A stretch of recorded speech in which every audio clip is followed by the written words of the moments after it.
नमस्कार दोस्तों, कैसे हैं आप लोग। यूनिवर्सल टारगेट में आप लोगों का स्वागत है।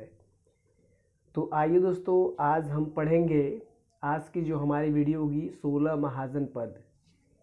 इसकी पिछली वीडियो आप लोगों ने देखा होगा, वैदिक सभ्यता, जिसको हमने 2 पार्ट में पढ़ा था। उत्तर वैदिक काल, पूर्व वैदिक काल, उसको हमने पढ़ा था।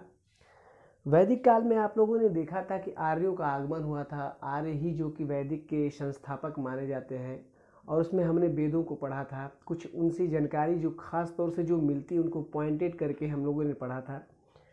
आज जो हमारी 16 महाजन पद की जो लिस्ट होती है, जैसे क्वेश्चन पूछा जाता है कि किस महाजन पद की कौन सी राजधानी से कौन सा क्षेत्र था, उसको मैंने सजा दिया है।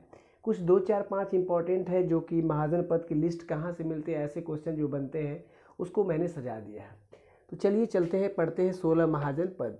देखिए, सबसे पहले अगर बात करें तो इस समाज में सामाजिक, आर्थिक और राजनैतिक विकास हो चुका था।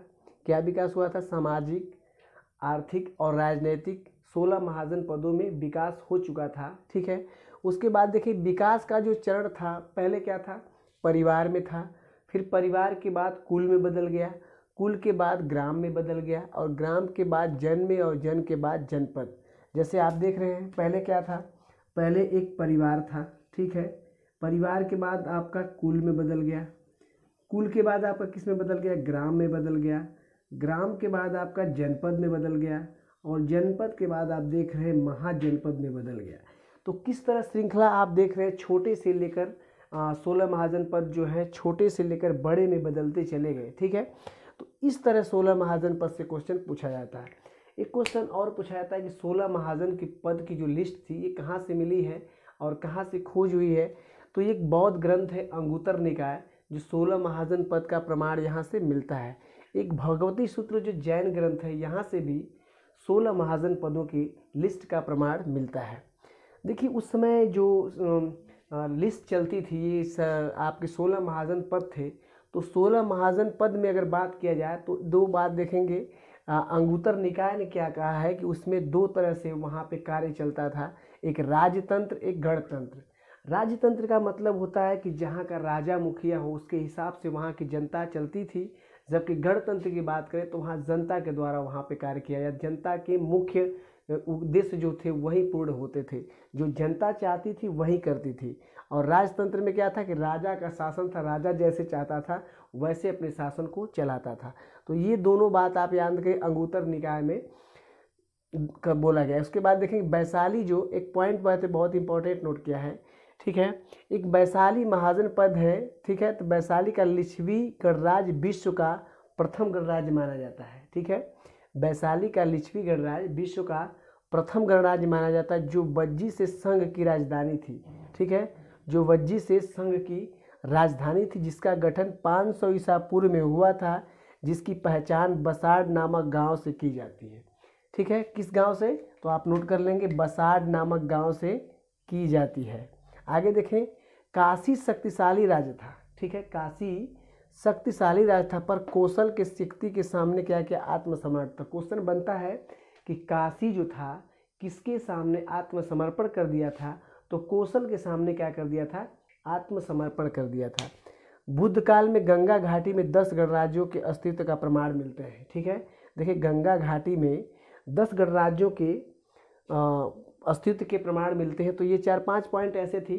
अब आते हैं 16 महाजन पदों की जो लिस्ट है, मैंने यहाँ पे सजाया है। महाजन पद, राजधानी और वर्तमान जो उनका क्षेत्र है, उसके विषय में हम चर्चा करेंगे। ठीक है। देखिए, सबसे पहले जो आपका आता है अंग। अंग क्या था? इसकी राजधानी क्या थी? चंपा थी, जो आज भागलपुर बिहार में है। ठीक है। उसके बाद देखिए, मगध की बात करें, मगध को ही बताया जाता है कि मगध सबसे शक्तिशाली राज्य था, यही उभर कर आया था। ठीक है। तो ये जनपद की जो राजधानी पहले क्या थी? पहले गिरिराज थी, फिर राजगिरी थी, फिर पाटलिपुत्र, 3 जगह थी। ये तीनों बात आप याद कर लेंगे। जो वर्तमान में पटना गया दक्षिणी बिहार में पड़ता है। ठीक है। आगे देखते हैं काशी। काशी की बात करें तो वाराणसी, और वाराणसी जैसा आप जानते ही बनारस आपको पता है। कौशल की बात करें तो कौशल का श्रावस्ती अयोध्या का उत्तर भाग है। ठीक है। अयोध्या का उत्तर भाग है, जो अवध यूपी में पड़ता है। कहाँ पड़ता है?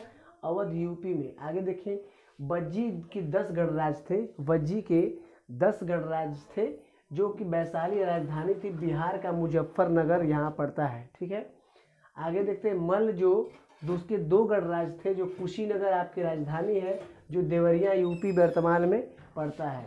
उसके बाद वस्त जो है, वस्त क्या महाजनपद, इसकी राजधानी कहाँ थी, कौशाम्बी, जो इलाहाबाद यूपी में पड़ता है। तो यूपी में कुछ 7-8 हैं, ऐसे याद कर लेंगे आप, इसमें से नोट करके एक साइड कर लीजिएगा, कालम कालम बना के आप याद कर लेंगे।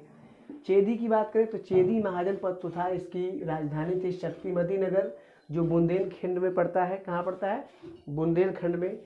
कुरु जो थी, इसकी राजधानी इंद्रप्रस्थ थी, जो मेरठ व पश्चिम पूर्व हरियाणा में पड़ता है। ठीक है, मेरठ से पश्चिम पूर्व हरियाणा में पड़ता है, जो जगह ये कुरु था। पंचाल की बात करें तो पंचाल अहिच्छत्र उत्तर भाग में, अहिच्छत्र राजधानी थी, जो उत्तर भाग में पड़ती है, जो कि अगर देखा जाए वर्तमान में तो बरेली यूपी मथुरा।